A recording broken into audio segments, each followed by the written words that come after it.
So hello everyone, as promised, this is an introduction to the Microsoft Whiteboard app. To record this right now, I am using the screen recording tool called Screencast-O-Matic.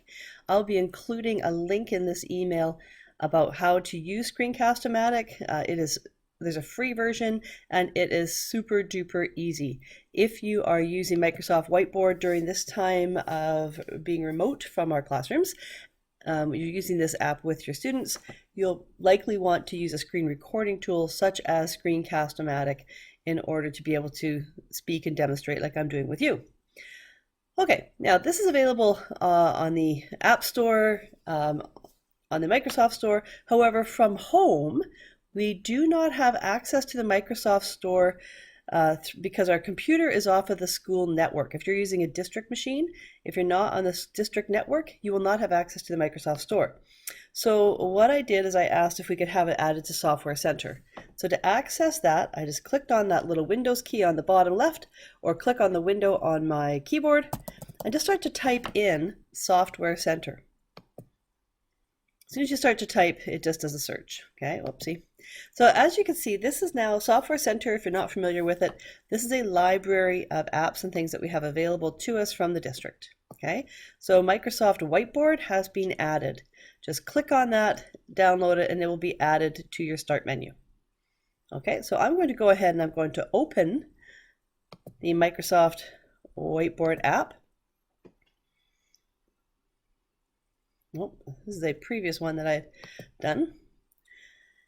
So this is my whiteboards I've done so far. I have only just done a little bit of playing with this so far. I'm embarrassed to say I haven't used it a ton yet, but we all know how busy the school year is and how learning something new can be challenging. So here we have some time right now. Let's learn something new. Create a new whiteboard. Okay, this is the whiteboard that if I normally am in my classroom, this will be projected onto the screen. Why would I want to use this instead of just using my actual whiteboard? Well, this can be saved, this can be tucked away, this can be emailed to parents, this can be revisited. You erase the whiteboard, this does not get erased. This gets saved as individual little whiteboards. Okay, you can also share your whiteboard with somebody else by clicking the share button. And well, I guess not right now maybe, but normally you can share this, and just like how we share documents now, you could actually collaborate with someone else on a whiteboard. Another neat feature of this, if I TG, that's me, so then I go over here to the other button, the settings button here, this gives me some different options. Post into teams. Yeah, I could share this with the team that I'm in. If I go to format background, this is quite neat. You know, sometimes there's glare on those whiteboards. So I could change it instead to be a yellow board or a gray board or something different that's a little less sharp contrast. I could have grid graph marks on there. Okay, I could have, you know, nice big ones on there. But what I really like is this one over here. I could have lines on it. So now I've got a lined board. It's too often now that we are in the classroom and we're writing on the whiteboard, we're modeling writing things, and we're just floating around in space instead of modeling writing on lines. And we know how challenging it is nowadays for kids to be writing on lines and not just floating around everywhere. All right, so I've got my lines, or I can keep it as a whiteboard, whichever one, depending on what I'm doing. Okay, you'll see on the bottom, I have a variety of pen tools as well as a highlighter.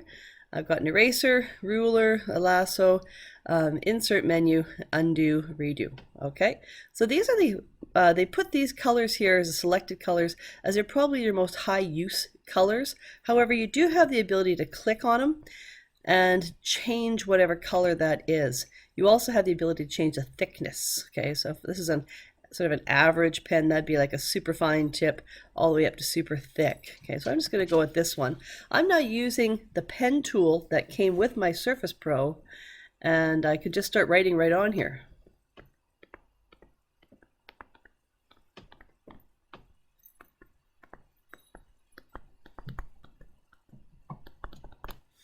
Okay, I can use, if I make a mistake, I can either use the eraser button at the bottom, but if I've got my pen tool, I can also use the actual back of the pen tool as an eraser. So this actually will work with this as an eraser.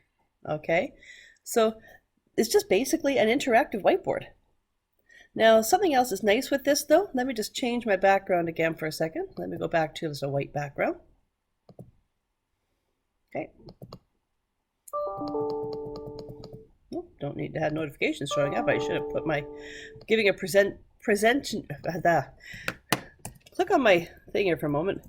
Presentation.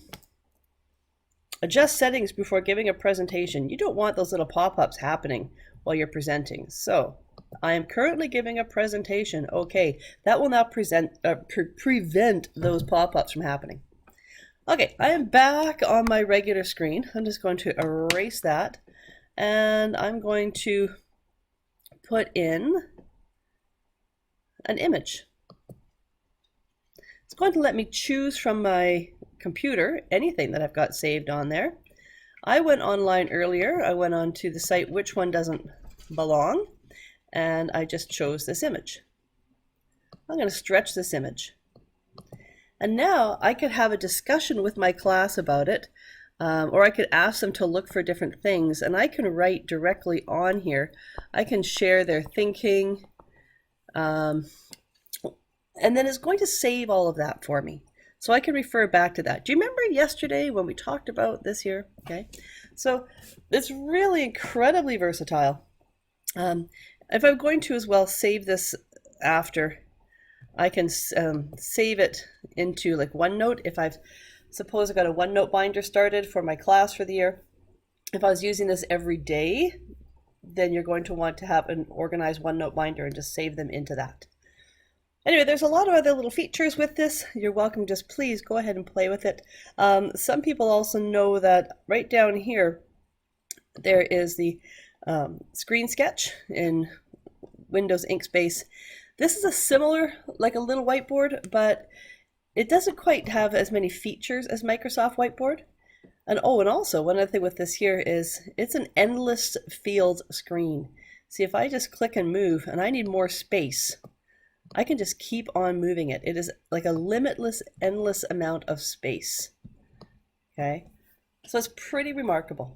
Anyway, I hope that is helpful to you, and good luck.